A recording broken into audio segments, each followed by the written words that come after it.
Maligayang pagbabalik mga kasolid, 30 million US dollar offer kay Inoue para labanan lang itong si Casimero sa London.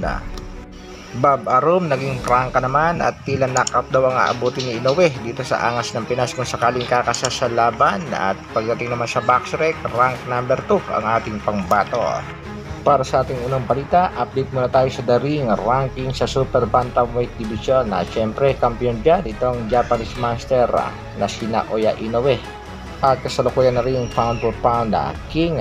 Isa sa mga tinalo naman itong si Japanese Monster na Naoya Inoue ay itong si Stephen Fulton at siya ang nangunguna sa ranking.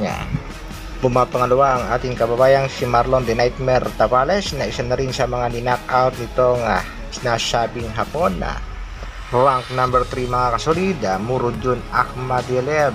Nasa pang-apat naman sa ranking itong si Sam Goodman, napapabalitang humahamon kay Naoya Inoue. Number 5, Rais Alima. Number 6, itong Mexican bad boy na si Luis Pantera Neri, na alam naman natin technical knockout sa round 6 ang inabot sa hapon. Rank number 7, itong ang si Liam Davis. Nasa pangwalong pwesto naman itong si TJ Doheny. Nasa number 9 ranking naman itong si Elijah First ang naghahamon kay Angas ng Pinas. At nasa pang-10 itong si Ramon Cardenas. Mapapansin natin mga kasolid na wala dyan ang ating pangbatong si Jandral Casimero.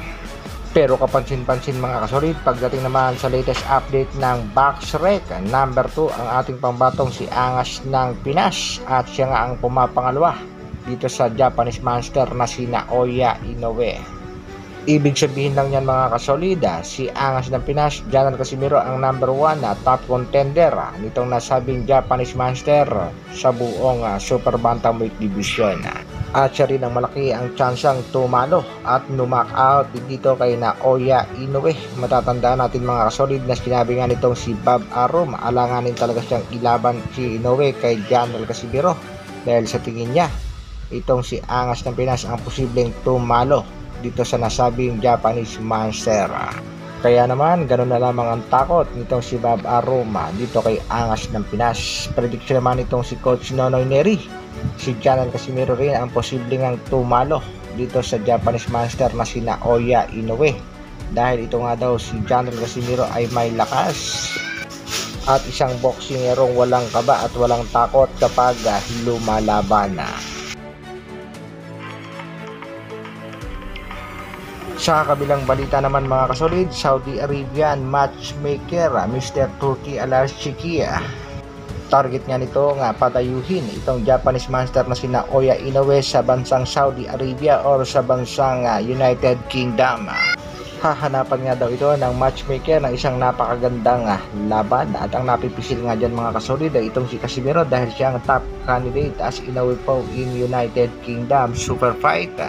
Dahil nga sa marami na nagre-request sa bakbakan Casimero at Inoue, nag-offer na nga itong Saudi Arabian matchmaker ng 13 million US dollar dito kay Naoya Inoue para lumaban lang. Our promoter now is to find a formidable opponent for Inoue possibly against Casimero or Akhmadiev. However, mas maganda nga daw kung si Casimero ang makakalaban. Alam naman natin na target din daw nitong Treasure Boxing Promotion na maipasa ang bakbakan Casimero at Inoue, pero hanggang sa kasalukuyan wala naman daw nangyayari. Sana na nga lamang ay magawa ng paraan ng Saudi Arabian matchmaker na makasa ang bakbakan Casimero at Inoue. Pero ang tanong ng nakararami, papayag kaya naman daw itong si Naoya Inoue na dumayo sa ibang bansa na alam naman natin sa gusto nito ay sa bansang Japan lahat ng kanyang magiging mga laban. At ang isa pa nga dyan mga kasolid ay ang banta nitong si Bob Arum na kapag nilabanan ni Naoya Inoue si Casimero ay posibleng knockout ang aabutin nito sa Angas ng Pinas. Kaya mga kasolid, hintay na lang muna tayo kung kanino ba talaga ikakasa ng Treasure Boxing Promotion ng ating pangbatong si Adas na sinasabing nalalapit na ang laban at nalalapit na ang announcement. Hanggang dito na lang muna mga kasolid. Maraming salamat sa patuloy na pagsuporta at panonood. Isang like naman dyan. Mabuhay, Dr. Alvin Vlogs. Brrrr.